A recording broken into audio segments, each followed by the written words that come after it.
Record on this computer, spotlight video कर चुका हूँ। ठीक, देखो भाई, हम लोग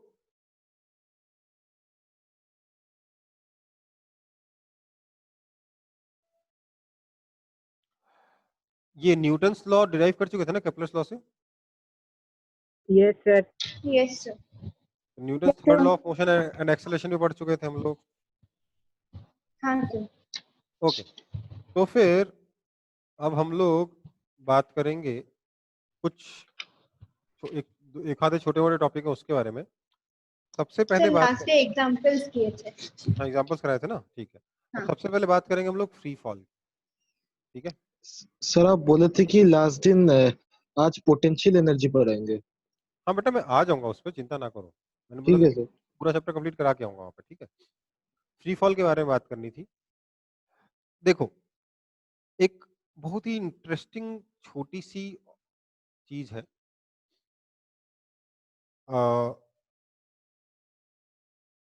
फ्री फॉल, आप अच्छा, आप लोगों ने ये पढ़ा था कि बचपन में कि स्पेस में जाके हम लोग या सैटेलाइट में जाके हम लोग वेटलेस हो जाते हैं। Yes sir. पढ़ा था, मूवीज में देखा भी है ना। स्पेस में वेटलेस फील होते हैं, राइट। Yes sir. क्या यस सर। मैंने इस बारे में चर्चा करी थी क्या लास्ट क्लास में? Yes sir. Yes sir. Yes sir. किया था, क्या बताया था मैंने? तो ये कि ये कंसेप्ट गलत है, ऐसा कुछ भी नहीं होता। हाँ, मैंने डिटेल में नहीं बताया था ना कि असली में क्या होता है, ये नहीं बताया था ना। नो सर, आप से बोले थे ये कॉन्सेप्ट गलत है। हाँ, ये हाँ कॉन्सेप्ट गलत है। सर, आप हाँ ही बोले थे। हाँ, ठीक है। देखो, there is a concept of, थोड़ा सा हायर लेवल कॉन्सेप्ट है, हो सकता है कुछ पोर्शन इसका समझ में ना आए, बट फिर भी मैं बता रहा हूँ। There is a concept of pseudo force. Pseudo force, ये क्लास 11th के बच्चे परेशान रहते हैं, उनको सर समझ में आ रहा है सूडो फोर्स क्या होता है, सूडो फोर्स क्या होता है, सूडो फोर्स क्या होता है। बट बहुत ही ज्यादा आसान है ये। और मैंने ये देखा है कि अगर कोई चीज 9th क्लास में बता दो ना, ज्यादा अच्छे समझ में आती है। 11th क्लास में बच्चों का दिमाग बंद हो जाता है, समझ में नहीं कम आता। सूडो फोर्स क्या होता है बेटा? बहुत ही आसान चीज। अगर ऑब्जर्वर एक्सेलरेट कर रहा है, ऑब्जर्वर इज एक्सेलरेटिंग, तो क्या होता है देखो, सोचिए जरा। ये एक पत्थर है जो जमीन में ऐसे गड़ा हुआ है, ठीक है। इसका मास m है, तो क्या इसको अर्थ नीचे खींच रहा होगा? है ना, खींच रहा होगा यस ना। Sir. Yes sir. Yes yes sir. तो ये नीचे क्यों नहीं जा रहा? सर क्योंकि उस पर एक रिएक्शन कर रहा है। क्योंकि इस पे एक रिएक्शन फोर्स, एक नॉर्मल फोर्स ऊपर लग रहा है ना। सर और एक फोर्स भी है। यस क्या? सर, उसमें रिएक्शन फोर्स भी लग रहा है ऊपर का। हाँ, नॉर्मल फोर्स लग रहा है जो mg को बैलेंस नॉर्मल कर रहा है। Force. Normal force is equal to mg, इसलिए ये रेस्ट पर है, इसको ऊपर नेट फोर्स 0 है ना। कोई दिक्कत? कोई दिक्कत नहीं है। पर सोचिए, एक एक आदमी एक्सेलरेशन से आगे जा रहा है, ठीक है। सोचिए, आप अगर गाड़ी में बैठ के आगे जा रहे हो तो आपको चीजें लगता है ना पीछे जा रही हैं, देखने में लगता है कि नहीं यस लगता? सर। तो इसको लगेगा चीजें पीछे हाँ जा रही हैं, सर। इसको लगेगा चीजें पीछे जा रही हैं। जब ये तेज जाएगा तो लगेगा चीजें तेजी से पीछे जा रही है, जब और तेज जाएगा तो चीजें लगेगा और तेजी से पीछे जा रही है। हाँ या ना? हाँ सर। Yes sir. अगर ये धीरे चल रहा होगा, अगर ये धीरे चल रहा होगा तो इसे लगेगा कि चीजें धीरे धीरे पीछे जा रही है। यही हो रहा होगा। अब देखो क्या है, ये एक्सेलरेट कर रहा है, मतलब इसकी स्पीड बढ़ती जा रही है, इसकी वेलोसिटी बढ़ती जा रही है आगे की तरफ। तो उसको पहले लग रहा था कि पत्थर पीछे धीरे जा रहा है, बाद में लगेगा पत्थर पीछे और तेज जा रहा है, बाद में लगेगा पत्थर और तेजी से पीछे जा रहा है, राइट है ना। हाँ सर। तो क्योंकि इसकी स्पीड बढ़ती जा रही है आगे की तरफ, क्योंकि ये आगे की तरफ एक्सेलरेट कर रहा है, इसको लग रहा है पत्थर की स्पीड पीछे की तरफ बढ़ती जा रही है, पत्थर पीछे की तरफ एक्सेलरेट कर रहा है।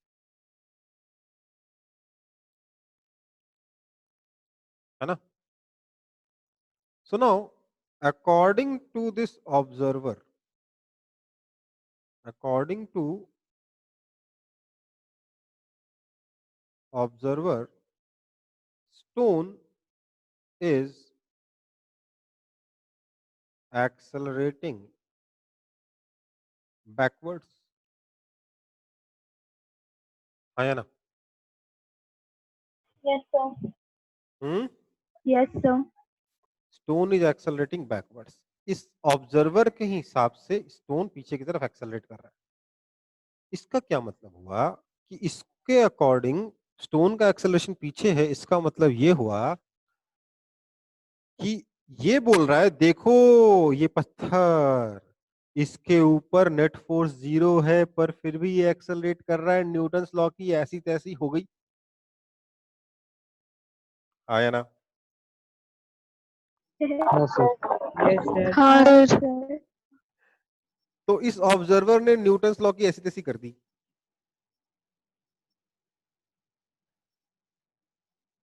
कांड हो गया ना. पूरा चैप्टर दोबारा पढ़ेंगे अब न्यूटन्स लॉ? पढ़ेंगे क्या? मैं तो नहीं पढ़ाऊंगा. क्या करेंगे फिर? देखो भाई, अब दुनिया भर के साइंटिस्ट हो गए परेशान. अरे यार न्यूटन ही गलत हो गया तो हम आगे क्या करेंगे? फंस गए सबके सब. तो उसने सब लोगों ने मिलके बोला देखो प्रॉब्लम ज्यादा बड़ी नहीं है, छोटी सी है. प्रॉब्लम ज्यादा बड़ी नहीं है, छोटी सी है. एक छोटी सी प्रॉब्लम का बहुत छोटा सा सॉल्यूशन निकाला सारे साइंटिस्ट ने. बोला देखो ऐसा है, न्यूटन हमारा भगवान है, हम न्यूटन को गलत नहीं होने देंगे. ठीक है, दुनिया इधर की इधर हो देंगे, न्यूटन को गलत नहीं होने देंगे.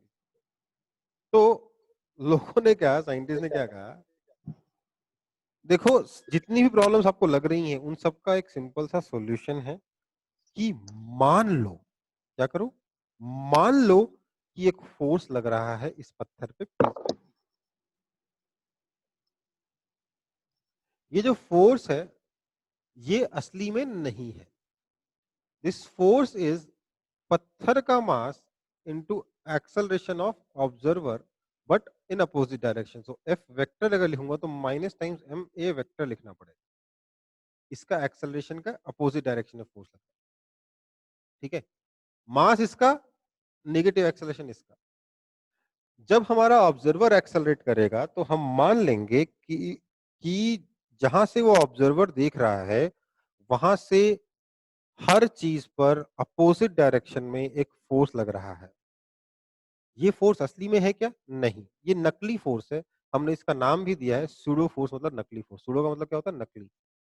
हमने इस फोर्स का नाम ही दिया नकली फोर्स.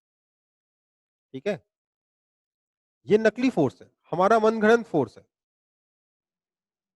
समझ में आई बात? ये नकली हाँ सर. फोर्स है, हमारा मन से बनाया हुआ फोर्सेज है. और इस फोर्स की वजह से पत्थर का एक्सेलरेशन पीछे की तरफ आ जा रहा है इस ऑब्जर्वर के हिसाब से. तो हमारा न्यूटन की इक्वेशन सारी सही बैठ जा रही है. ठीक है बेटा? फिर से Yes, समझाइए sir. ना एक बार. क्या? फिर से समझाइए ना एक बार. सर तब ऐसे चीज का कोई सोल्यूशन कभी नहीं निकला? नहीं, यही सॉल्यूशन है. ये कोई गलत बात ही नहीं, एकदम सही बात है. ये एकदम परफेक्ट सॉल्यूशन है. सुनने में लग रहा है अजीब सा क्योंकि पहली बार देख रहे हो, बट ये एकदम परफेक्ट सॉल्यूशन है. सोचो बात को. आप लोगों को मैंने लॉ ऑफ इनर्शिया पढ़ाया, लॉ ऑफ इनर्शिया का एग्जांपल दिया कि आप जब एक बस में खड़े होके जा रहे हो, बस सडनली ब्रेक लगाता है तो आप आगे की तरफ गिरते हो, राइट? हाँ सर. Yes, sir. Yes, इसका sir. एग्जांपल, इसका रीजन मैंने क्या बताया? लॉ ऑफ इनर्शिया, है ना? इसका रीजन मैंने बताया लॉ ऑफ इनर्शिया, कि पहले आप मोशन में थे, फिर सडनली बस रुक गई, आपका मोशन नहीं रुका, आप आगे की तरफ गिर गए. बट ये लॉ ऑफ इनर्शिया पता है आपके बारे में कौन बोल रहा है? वो आदमी बोल रहा है जो जमीन पे खड़ा होकर आपको देख रहा है. जो जमीन पे खड़ा होकर आपको देख रहा है वो बोल रहा है पहले आप मूव कर रहे थे, फिर बस रुकी तो आप आगे की तरफ गिरने लग गए, राइट? हाँ सर. लेकिन Yes, sir. लेकिन आपके बगल की सीट पे जो बंदा बैठा था वो क्या देख रहा है? यार ये बंदा, Sir, हम रेस्ट में हैं. हाँ, आप वो क्या देख रहा है? आपके सीट के बगल वाली सीट पे बैठा हुआ बंदा, यार ये बंदा अभी रेस्ट पे था, एकदम से गिर गया बिना किसी कारण के. उसके हिसाब से आप पहले भी मोशन में नहीं थे, बाद में भी मोशन में नहीं थे, आप हमेशा ही रेस्ट पे थे, एकदम से बस गिर गए, राइट? अब वो कैसे एक्सप्लेन करें? समझ में आया? तो इसी से प्रॉब्लम सर। समझ में आई? हाँ सर। वो जो बंदा बस के अंदर खड़ा होकर देख रहा था, उसके हिसाब से आप रेस्ट पे थे और एकदम से गिर गए, बोले यार ये कैसे हुआ? वो तो कंफ्यूज हो गया, है ना? Yes sir. मतलब बस के अंदर हाँ कोई सर। कैमरा लगा हुआ है, मान लो बस रुकी, उस कैमरा में क्या दिखेगा? आप खड़े थे खड़े थे खड़े थे, एकदम से गिर गए, ये क्या हुआ? What's the logic behind it, है ना? तो उसको एक्सप्लेन करने का एक तरीका है कि देखो भैया, जब बस में ब्रेक लगा तो कैमरा जो है वो रिटार्ड किया कि नहीं किया बस के साथ? हाँ सर। यस सर किया। मतलब उसका एक्सेलरेशन पीछे की तरफ रहा, यस सर। हाँ या ना? हाँ सर। उसका एक्सेलरेशन पीछे की तरफ रहा, और क्योंकि कैमरा का एक्सेलरेशन पीछे की तरफ है, इसलिए कैमरा जो कि रेफरेंस फ्रेम है, उस कैमरा जो कि ऑब्जर्वर है, उसके रिस्पेक्ट में सबका एक्सेलरेशन, सबके ऊपर एक आगे की तरफ फोर्स लग रहा है, सेम होगा। सबके ऊपर एक आगे की तरफ फोर्स लगेगा, हाँ सर। क्योंकि कैमरा का एक्सेलरेशन पीछे है तो सबके ऊपर फोर्स आगे लगेगा। मैंने क्या बताया था? Force equal to minus times mass into acceleration of observer, है ना? क्योंकि कैमरा का एक्सेलरेशन पीछे है, इसलिए सबके ऊपर एक सूडो फोर्स लगेगा आगे की तरफ। वही आगे की तरफ लगने वाले सूडो फोर्स की वजह से आप गिरे हो, और कुछ नहीं है। समझ में आया? एक बार फिर से बताइए। समझो बात को।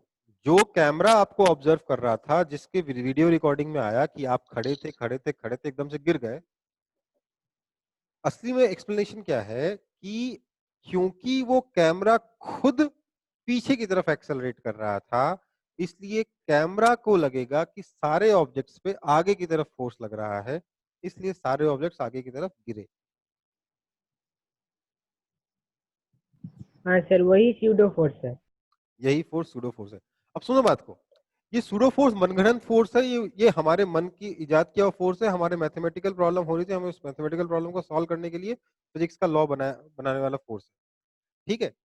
पर ये फोर्स कितना भी नकली हो, हम इसे फील करते हैं कि नहीं करते? हम खड़े खड़े गिरते हैं तो हमें तो यही लगता है ना किसी ने धक्का लगाया या किसी ने खींचा, आया ना? Yes sir. आया ना? यस लगता है कि सर। नहीं लगता? अब देखो, इसका एक जबरदस्त एग्जांपल आपका बहुत बड़ा कंफ्यूजन दूर करेगा। Centrifugal force, centrifugal force. Centrifugal force में क्या होगा, ध्यान दीजिए। आप गाड़ी के अंदर बैठे हो और गाड़ी को आप गोल गोल गोल गोल चक्कर में घुमा रहे हो, गोल गोल गोल गोल गोल गोल गोल गोल सर्कुलर मोशन करवा रहे हो, लेट्स से, ठीक है? अब सोचो, आपका एक्सेलरेशन किधर है? The tangent. Towards the centre है ना भैया? सर्कुलर मोशन में, यूनिफॉर्म सर्कुलर मोशन में हाँ सर, टुवर्ड्स द हाँ centre. Sir. Yes sir, towards the centre. Towards the centre आपका एक्सेलरेशन है। तो आपके हिसाब से आप जब भी किसी चीज को देख रहे हो, सोचिए बात को, आपके हिसाब से कार मूव कर रही है, रेस्ट पर है? अगर आप गाड़ी के अंदर बैठे हो तो सर रेस्ट पे है। क्या? सर सर रेस्ट पे है। सराउंडिंग रेस्ट पे है। ठीक ठीक ठीक ठीक ठीक ठीक ठीक। आपके हिसाब से कार रेस्ट पर है, पर कार पे तो सेंटर की तरफ फ्रिक्शन लग रहा है ना। जो आदमी बाहर से खड़ा होकर देख रहा है वो क्या बोल रहा है? देखो, कार सर्कुलर मोशन कर रही है क्योंकि उसके सेंटर की तरफ फ्रिक्शन लग रहा है। यही सेंटर की तरफ फ्रिक्शन सेंट्रीपिटल फोर्स है, जो जिसकी वजह से कार के पास सेंटर की तरफ एक्सेलरेशन है। बाहर खड़ा हुआ आदमी तो यही बोलेगा ना, कि कुछ और बोलेगा? यही सर। बाहर खड़ा यस हुआ आदमी सर। बोलेगा कि देखो, इस कार पर सेंटर की तरफ फ्रिक्शनल फोर्स लग रहा है, जिसकी वजह से ये सर्कुलर मोशन कर पा रहा है, सेंटर की तरफ एक्सेलरेट कर पा रहा है। बाहर खड़ा हुआ आदमी ये बोलेगा। आप कार के अंदर बैठ के क्या बोलोगे? यार कार रेस्ट पर है, इवन तो इसके ऊपर फ्रिक्शन सेंटर की तरफ लग रहा है, मतलब फोर्स लगने के बाद भी एक्सेलरेशन नहीं आ रहा। समझ में आया? Yes sir. Yes car sir. Yes sir. पर आप कार के अंदर बैठ के बोलोगे कि देखो यार, कार पे फ्रिक्शन फोर्स लग रहा है, फिर भी ये कार एक्सेलरेट नहीं कर रही। ये तो न्यूटन्स लॉ की ऐसी तैसी हो गई, हाँ या ना, है ना। तो अब आप इसको एक्सप्लेन कैसे करोगे कार के अंदर बैठ के कि देखो मैं भी तो साथ में सेंटर की तरफ एक्सेलरेट कर रहा हूँ ना। मैं अगर सेंटर की तरफ एक्सेलरेट कर रहा हूँ मतलब हर ऑब्जेक्ट पे बाहर की तरफ एक सूडो फोर्स लग रहा होगा। कितना लग रहा होगा? मास इनटू मेरा एक्सेलरेशन, लेकिन अपोजिट डायरेक्शन, है ना। Yes sir. Yes. तो Yes, आपके sir. रेफरेंस फ्रेम में कार के साथ क्या हुआ? कार पे फ्रिक्शन फोर्स तो सेंटर की तरफ लग रहा था, कार पे फ्रिक्शन फोर्स तो सेंटर की तरफ लग रहा था, पर साथ ही साथ क्योंकि आप गाड़ी के अंदर बैठे थे आपका एक्सेलरेशन सेंटर की तरफ था, इसलिए आपके रेफरेंस फ्रेम में क्या होगा? अगर गाड़ी का मास m है तो इससे बाहर की तरफ फोर्स लगेगा ma, है ना, हाँ या ना। Yes, sir. और ये आपका एक्सेलरेशन सेंटर की तरफ कितना था? v square by r, so this is equal to m v square by r। इसी फोर्स को, ये कैसा फोर्स है? ये नकली फोर्स है, ये स्यूडो फोर्स है। इसी फोर्स को कहते हैं सेंट्रीफ्यूगल फोर्स, और ये सेंट्रीफ्यूगल फोर्स फ्रिक्शन को बैलेंस कर रहा है। ध्यान दीजिए,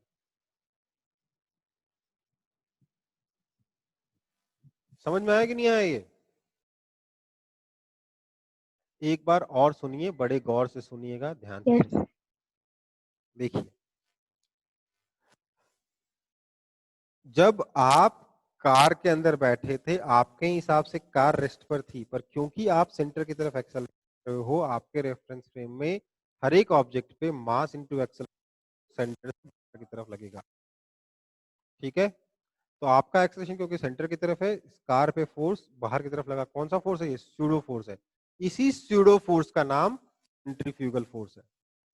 सेंट्रीपिटल फोर्स अलग है, सेंट्रीफ्यूगल फोर्स अलग है। ध्यान दीजिए, ये दो फोर्स हैं, दोनों में बहुत कंफ्यूजन होता है लोगों को। सेंट्रीपिटल फोर्स कोई फोर्स जाए तो centripetal force is just a requirement of force, कोई भी फुलफिल कर सकता है। इस केस में फ्रिक्शन जो है वो सेंट्रीपिटल फोर्स की रिक्वायरमेंट को फुलफिल कर रहा था, अगर कोई आदमी जमीन पे खड़ा होकर इसको देख रहा है तो। लेकिन अगर वो आदमी कार के अंदर बैठ के देख रहा है तो क्या देखेगा?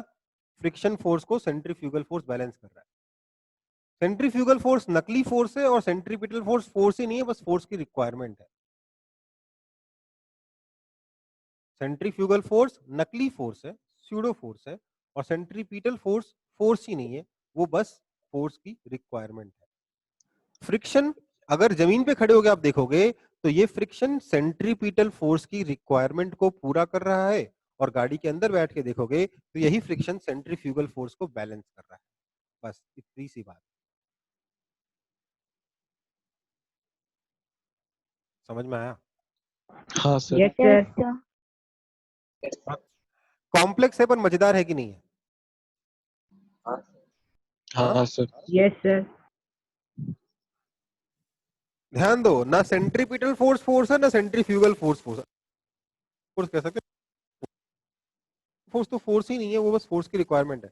अब देखो क्लास 11 के बच्चे से पता क्या गड़बड़ करते हैं? वो सर, बोले हाँ बेटा। सर सेंट्रीपिटल फोर्स सेंटर की तरफ लगा एमवी स्क्वायर बाय आर, बोला हाँ बेटा। सर सेंट्रीफ्यूगल फोर्स बाहर लगा एमवी स्क्वायर बाय आर, बोला हाँ बेटा। सर दोनों बैलेंस हो गए तो सर फ्रिक्शन ने क्या किया? ले भाई, मैं सर पीट लेता हूँ। मतलब भाई देख, जब आदमी जमीन पे खड़ा होकर देख रहा है तो देख रहा है कार सर्कुलर मोशन कर रही है, तो वो बोलेगा सेंट्रीपिटल फोर्स कहाँ है? तो फ्रिक्शन ने सेंट्रीपिटल फोर्स प्रोवाइड किया, तो आप फ्रिक्शन को सेंट्रीपिटल फोर्स की रिक्वायरमेंट पूरा करने के लिए यूज कर लो। एक ऑब्जर्वर जो जमीन पे खड़ा होकर देख रहा है, दूसरा ऑब्जर्वर जो गाड़ी में बैठ के देख रहा है, उसके हिसाब से देखोगे तो वो बोलेगा फ्रिक्शन फोर्स सेंटर की तरफ लग रहा है, गाड़ी रेस्ट पर है, इसका मतलब इस फ्रिक्शन फोर्स को कोई ना कोई फोर्स बैलेंस करेगा। कौन सा फोर्स बैलेंस करेगा? तो सेंट्रीफ्यूगल फोर्स बैलेंस करेगा। समझ में आई बात? Yes sir. Yes, sir.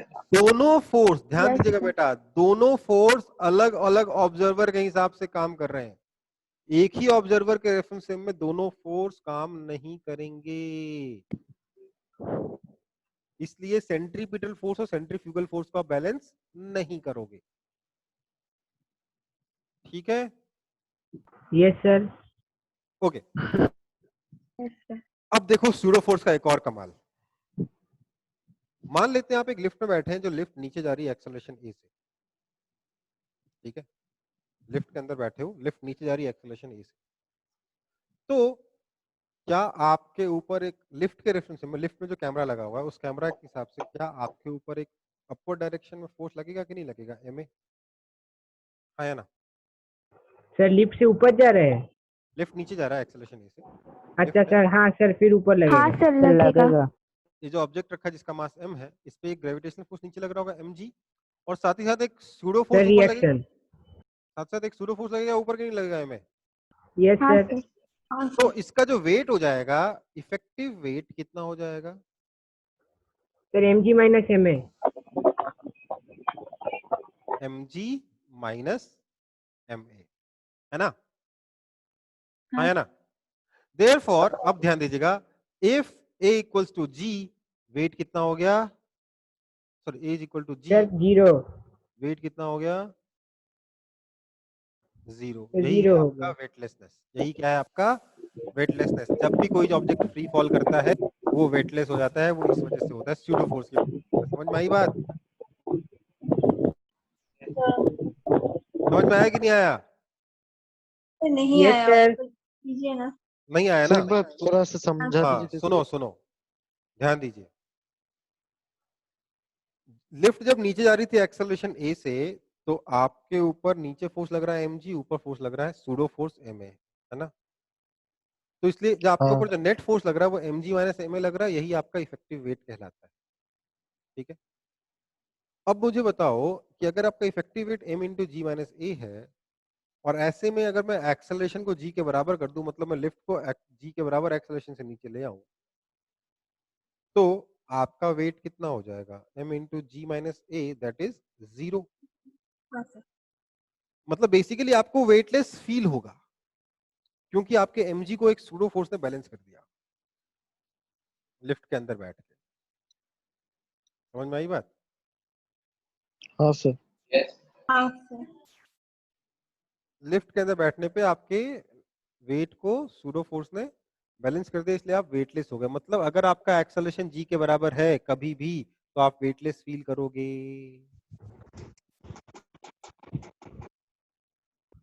आया ना? यस हाँ सर। सर। हाँ सर। यही होता है अच्छा। सैटेलाइट में, सैटेलाइट लगातार फ्री फॉल कर रही है, इसलिए उसमें सब कुछ वेटलेस है, कहानी खत्म। सर इसके ऊपर आइंस्टाइन का कोई थॉट एक्सपेरिमेंट था ना? आइंस्टीन यहाँ पे आएगा ही नहीं, आइंस्टीन बहुत बड़ी बड़ी बातें करके गया, छोटी छोटी बातें करके नहीं गया। ध्यान दो, सोचो बात को। सैटेलाइट पता है कैसे घूमती है? मैंने बताया था क्या? ये अर्थ हाँ है, सर बताए अर्थ थे। के ऊपर एक यस सर। पहाड़ है, बताया था ना? हाँ सर। यस सर, बहुत ऊंचा पहाड़ है सर। हाँ फिर बहुत ऊंचा थोड़े पहाड़ है, ऊपर से थोड़े फेंक देता दिया, पड़ा है, रहे हैं। ये लगातार गिर रहा है, गिर रहा है, गिर रहा है, गिर रहा है, दिखता गिर रहता रहा है, गिर रहा है, गिर रहा है, लेकिन गिर नहीं पा रहा, पहुंच नहीं पा रहा। लेकिन इसका लगातार सेंटर की तरफ एक्सेलरेशन कितना है, जी के बराबर, इसलिए इसका वेट कितना है, 0। Sir mg minus mg 0। mg minus mg 0। समझ में आई बात? है। हाँ सर। बस यही फंडा है। कोई भी चीज वेटलेस हो जाएगी अगर वो फ्री फॉल कर रही है, तो फ्री फॉल में चीजें वेटलेस की होती है। समझ में आ गया? हाँ सर। Yes sir. ठीक है चलो, अब relation between ji and capital G कर चुके हैं हम लोग। एक और आपके सिलेबस का पार्ट बचा हुआ है जिसको मैं फटाफट करा देता हूँ।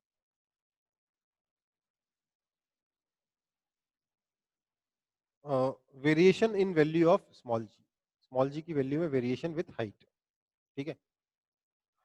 क्या होता है आपका जो अर्थ के सरफेस पे, अगर आप जी की वैल्यू निकालना चाहोगे तो क्या लिख सकते हो, M G is equal to G capital M mass of earth into mass of object upon radius of earth का स्क्वायर, है ना? है ना? Yes sir. Yes sir. This implies G is equal to G M E by R E square, है ना? हाँ sir. Yes sir. Okay, now variation in small G with height देखते हैं। इसमें केस 1 आता है,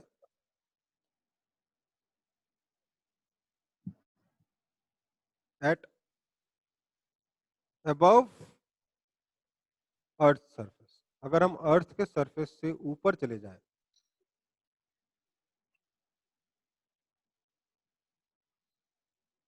अबव अर्थ सरफेस, अगर हम अर्थ के सरफेस से ऊपर चले जाएं, तो आपका जो स्मॉल जी है वो कितना हो जाएगा, मान लेते हैं एच हाइट ऊपर चले गए आप, तो G M E upon R की जगह क्या हो जाएगा, आर ई प्लस एच का होल स्क्वायर, आया ना, Yes, sir.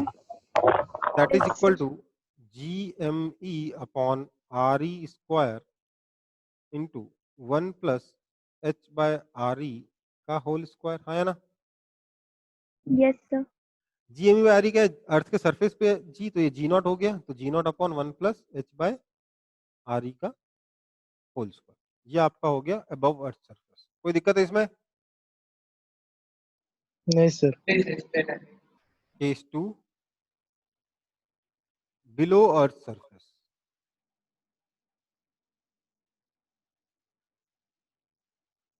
तो बेटा इसका कोई आपको डेरिवेशन नहीं करा सकता, इसका मैं आपको सीधे सीधे आंसर बता सकता हूँ। एक चीज समझ लो, एक्सेलरेशन ड्यू टू ग्रेविटी होता है GM by R square, right. तो आपको लगता होगा कि हम ऊपर जाएंगे, जैसे जैसे ऊपर जाएंगे वैसे वैसे जी घटेगा, है ना। Yes sir. तो जैसे जैसे यहाँ पे एच बढ़ाओगे तो जी घट रहा है कि नहीं घट रहा, घट रहा है यस ना। सर। हाँ हाँ सर। वैसे ही आपको ये भी लग रहा होगा कि अगर हम अर्थ के अंदर गड्ढा खोद के अंदर चलते जाएंगे तो की वैल्यू बढ़ती जाएगी, हाँ या ना। No sir. बढ़नी चाहिए ना, फॉर्मूले के हिसाब से तो बढ़नी चाहिए, हाँ सर। लेकिन नहीं बढ़ती। सर नहीं बढ़ती है वो। आप एक चीज इमेजिन करिए कि आप अर्थ के अंदर गड्ढा करते करते करते करते अर्थ के सेंटर में पहुंच गए। आपका वेट तो मैक्सिमम होना चाहिए यहाँ पे, क्योंकि इनफाइनाइट हो जाना चाहिए, क्योंकि रेडियस तो जीरो हो गया, यहाँ पे आर तो जीरो हो गया, अर्थ के सेंटर से डिस्टेंस जीरो हो गया, राइट। हाँ सर। वेट तो होगा कितना हो सर जाना, पर मास ऑफ अर्थ तो नहीं रहेगा। सुन लो एक सेकंड बेटा, आपका वेट तो यहाँ पे इनफाइनाइट हो जाना चाहिए, पर सोचिए जब आप यहाँ पर हो तो आपके ऊपर भी मास, मतलब आपकी इधर भी मास है, इधर भी फोर्स लगेगा, इधर मास है, इधर भी फोर्स लगेगा, इधर मास, इधर भी फोर्स लगेगा, इधर मास, इधर भी फोर्स लगेगा, चारों तरफ आपके ऊपर फोर्स लगेगा, हाँ या ना। Yes, sir.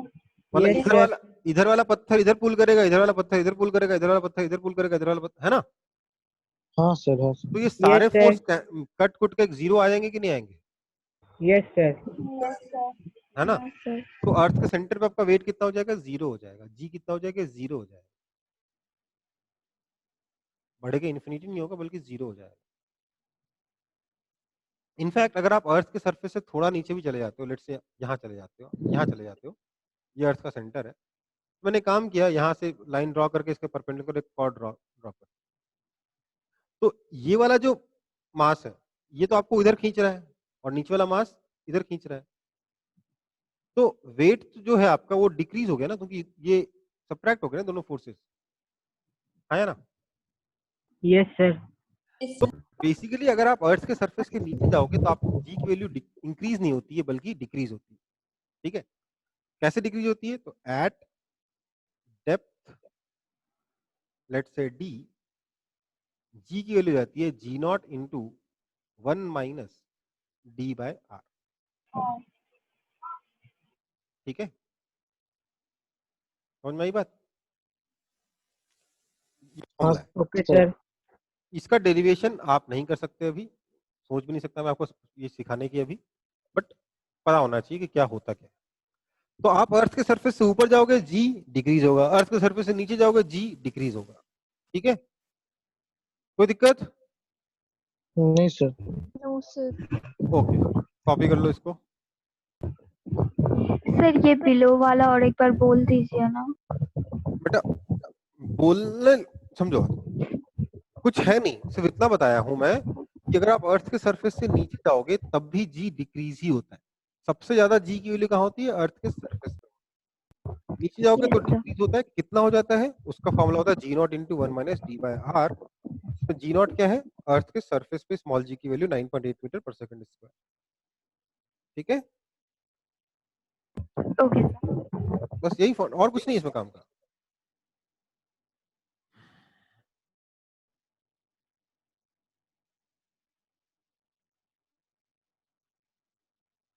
चलो अब आपके सिलेबस वाला सारा पोर्शन खत्म हो गया। अब मैं थोड़ा सा पोटेंशियल एनर्जी वाला पार्ट जो मैंने बोला था पढ़ाऊंगा वो बता दे रहा हूँ। इसको फटाफट कॉपी कर लो फिर बता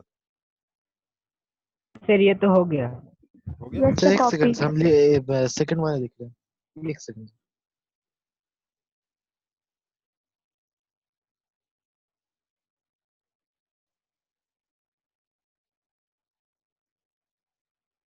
हाँ सर हो गया।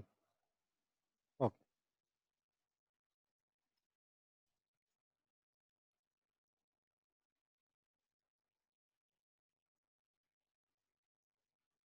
चलो बहुत शॉर्ट में बताऊंगा, सिर्फ फॉर्मूला वगैरह बताऊंगा, ज्यादा डिटेल में हम लोग नहीं जाएंगे, कुछ फायदा नहीं होगा उसका।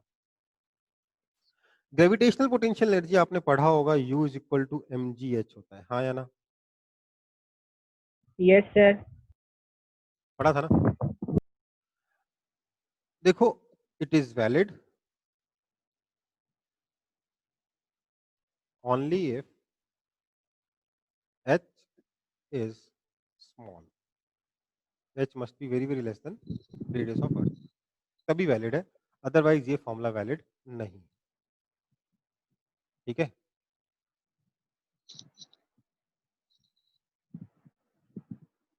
इसमें बेसिकली हम क्या करते हैं, हम अर्थ के सरफेस पे या अर्थ के सरफेस के पास में किसी पॉइंट को रेफरेंस फ्रेम ले लेते हैं, रेफरेंस पॉइंट ले लेते हैं, रेफरेंस लेवल ले लेते हैं, उससे अगर आप h हाइट ऊपर जाओगे तो पोटेंशियल एनर्जी हो जाएगी mgh।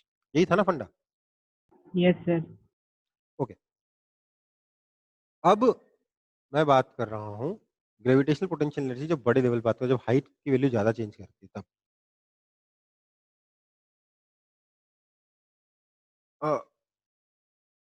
अदरवाइज हम लोग क्या करते हैं, हमारा जो रेफरेंस लेवल होता है वो होता है इंफिनिटी पर। मतलब हम अर्थ के सरफेस से या किसी भी प्लेनेट के सरफेस से इनफाइनाइट डिस्टेंस पर, प्लेनेट के सेंटर से इनफाइनाइट डिस्टेंस पर पोटेंशियल एनर्जी को जीरो मानते हैं। That is potential energy is zero at r is equal to infinity. Distance अगर इंफिनिटी हो जाए तो, कहने का मतलब ये रहा, ये अर्थ है, ये अर्थ का सेंटर है, अर्थ का रेडियस कैपिटल आर है, कोई ऑब्जेक्ट यहाँ रखा है मास स्मॉल एम का, अर्थ का मास कैपिटल एम है, ये डिस्टेंस आपका स्मॉल आर है।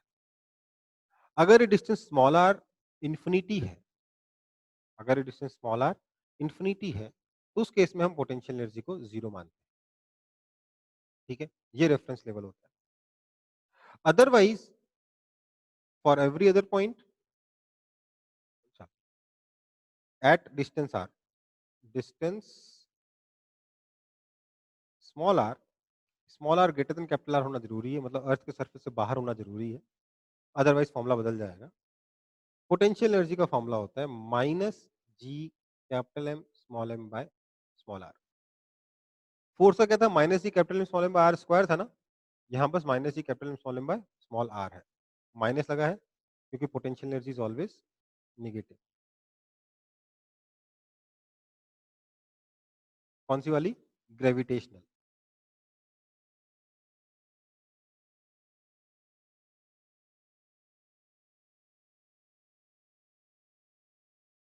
ग्रेविटेशनल पोटेंशियल एनर्जी जो है ना वो हमेशा ही नेगेटिव होती है। ठीक है, और उसका फॉर्मूला क्या होता है, minus G capital M small M by are.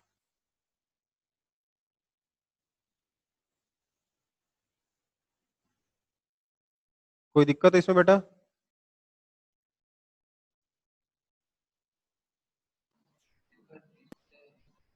Why in the place of r square it became r? बेटा वहां वो फोर्स का फॉर्मूला था, पोटेंशियल एनर्जी का फॉर्मूला है। डेरिवेशन लंबा चौड़ा है, इंटीग्रेशन वगैरह लगता है उसमें, डायरेक्ट इंटीग्रेशन, डायरेक्ट कोई फॉर्मूला नहीं है, डायरेक्ट कोई मेथड नहीं है जिसमें वहां से यहाँ आ जाए, उसका डेरिवेशन काफी लंबा सर चौड़ा वो है। वैलिड क्यों सर होता है सर? एच अगर स्मॉल है तभी वैलिड होता है, वो क्यों? क्या? सर एच स्मॉल होता है इसीलिए वो वैलिड होता है सर, ये क्यों होता है? हाँ, तभी तक बेटा इसी फॉर्मूले से वो फॉर्मूला डिराइव होता है mgh। Okay sir.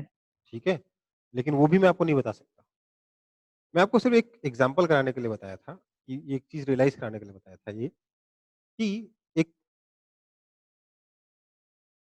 an object of mass small m is taken to height capital R, is taken to height capital R from surface of earth, जिसका रेडियस कैपिटल आर ही है, मतलब अर्थ के सरफेस, जिसका अर्थ का radius capital R है, इसके surface से capital R height और ऊपर तक लेके गए। ठीक है, find change in potential energy, निकाले जरा इसको।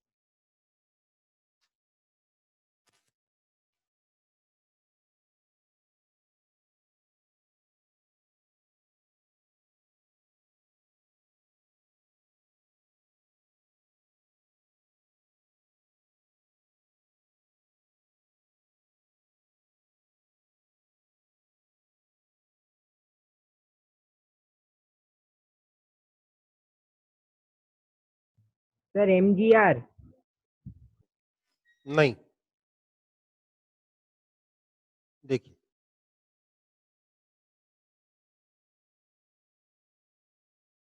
इनिशियल पोटेंशियल एनर्जी क्या है, जब अर्थ के सरफेस पे है तो minus G capital M small M by radius of earth capital R, क्योंकि अर्थ के सेंटर से कैपिटल आर डिस्टेंस पर ही है।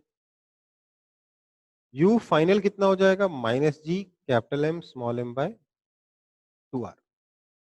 ठीक है, तो चेंज इन पोटेंशियल एनर्जी हो जाएगा U final minus U initial, that is equal to minus G capital M small M by 2r minus minus मतलब plus G capital M small M by r, that is equal to G capital M small M by 2r। ठीक है, कोई दिक्कत? No sir. That is equal to 1/2 m G m by r, हाँ या ना? Yes sir. इसको मैं नीचे एक r स्क्वायर ऊपर एक r लिख सकता हूँ, यस सर। और ये क्या है, ये स्मॉल g है।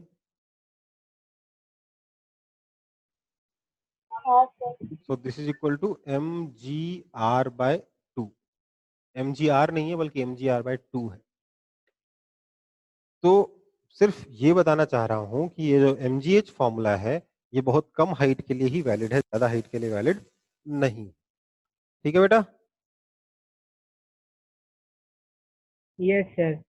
ओके, तो अब इसको कॉपी कर लो और क्लास ओवर है आपकी। और एक बार एक्सप्लेन कर दीजिए ना ये वाला सॉल्यूशन। बता रहे, इनिशियली ऑब्जेक्ट अर्थ के सरफेस पे है, मतलब सेंटर से कैपिटल आर डिस्टेंस पर है, तो स्मॉल आर की वैल्यू जगह कैपिटल आर डाल देंगे तो यू इनिशियल कितना आ जाएगा, minus G capital M small M by capital R. कोई दिक्कत? No sir. यू फाइनल मतलब फाइनली हम आर हाइट पे चले गए, मतलब यहाँ से और आर हाइट चले गए, तो सेंटर से कितने डिस्टेंस पे आ गए, R plus R 2r। Final potential energy में क्या हो जाएगा, minus G capital M small M by small R की जगह 2r, ये आ गया फाइनल पोटेंशियल एनर्जी, है ना? तो चेंज इन पोटेंशियल एनर्जी क्या हो जाएगी, final potential energy minus initial potential energy. तो इसमें से इसको सब्ट्रैक्ट किया तो ये मिल गया मेरे को। ठीक है, अब मैंने इसमें से 1/2 और m अलग किया, gm बाय r बना, gm बाय r देख के मुझे लगा काश gm बाय r स्क्वायर होता, तो मैंने ऊपर नीचे r से मल्टीप्लाई कर दिया, तो मुझे क्या मिला 1/2 m small g capital R, mgr/2 हो गया। ठीक है, समझ में आई बात? बस यही है, तो फटाफट कॉपी कर लेंगे। काम करो, स्क्रीनशॉट ले लो, तो उसका कॉपी कर लो। यस सर, कर लिए। एक सेकंड, अभिमन्यु पॉल कुछ बोलना है आपको तो बोल दो। ये सर वो गलती से हैरियस हैंड में दबा दिया था। ठीक ठीक ठीक है बेटा, तो फिर क्लास पर है। ठीक है, चैप्टर भी खत्म है, क्लास भी खत्म है। ठीक है ना? ठीक है सर। इसमें ध्यान देना बेटा, ये मोशन वाले क्वेश्चन इसमें और हैं आपकी बुक में। बेसिकली जो एक्सेलरेशन ड्यू टू ग्रेविटी वाले क्वेश्चन जो मैंने मोशन में करवाए ना, तो आपकी बुक में ग्रेविटेशन में है। ठीक है? हाँ सर। यस जैसे- सर। तो वो तो अपन पहले कर चुके हैं ना, तो कोई दिक्कत नहीं होनी चाहिए। No sir. हालांकि मैं फिर से वो करवाऊंगा एक बार, थोड़ा सा और आगे सिलेबस बढ़ जाए तो। सर ग्रेविटेशन में फ्लोटेशन में तो शायद था ना सर। सेशन है, मैं पढ़ाऊंगा, चिंता ना करो। ठीक है सर। सर इसके बाद फ्लोटेशन कराएंगे ना? मैं इसका फ्लोटेशन कराऊंगा, फिर मैं वो कराऊंगा। फ्लोटेशन अभी कराना है क्या? हाँ सर ग्रेविटेशन में था। सर असल में हाँ, सर तो एनसीईआरटी उसी में में सर है। ग्रेविटेशन का ही पार्ट है फ्लोटेशन। हाँ मुझे Yes, मालूम है, sir. मुझे मालूम है, लेकिन सुनो बात को, शायद तक आपके हाफ ईयरली से फ्लोटेशन हट चुका है, मतलब शायद सर Yes. सिलेबस से ही हट चुका है। सिलेबस मैं पढ़ाऊंगा फ्लोटेशन, चिंता ना करो। तो मैं सोच रहा हूँ फ्लोटेशन अब थोड़े दिन बाद पढ़ाऊं। मैं आपको हाफ ईयरली वाला पोर्शन अपना खत्म हो गया ना आप लोगों का सबका, हाँ सर। तो मैं सोच रहा हूँ आपका जो मोशन इन स्ट्रेट लाइन में जो प्रॉब्लम्स आ रही है ना अभी भी कुछ लोगों को न्यूमेरिकल्स में, मैं उस पे वापस एक बार फोकस करना चाहता हूँ लाइव में। सिर्फ वीडियो से किया आप लोगों ने, मेरे से डायरेक्ट साथ में किया नहीं है। आपको अरविंद सर ने करवाया था ना, वापस एक अलग से क्लास ली ना उसकी कि नहीं ली?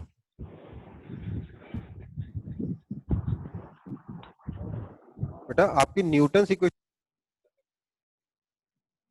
की नहीं ली?